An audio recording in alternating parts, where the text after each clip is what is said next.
وفعلا حميدا. اللهم وفقه ونائبيه وإخوانه وأعوانه إلى ما فيه عز الإسلام وصلاح المسلمين.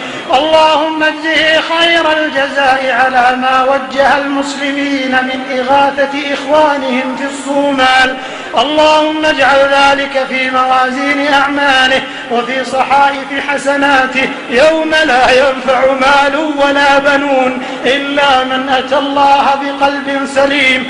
اللهم كن لإخواننا في الصومال، اللهم سد جوعتهم، اللهم سد جوعتهم وأروي ظمأهم، اللهم أروي ظمأهم. اللهم إنهم جياع فأطعمهم، اللهم إنهم جياع فأطعمهم، وعراة فاكسهم، وحفاة فاحملهم، وظمأ فأروهم.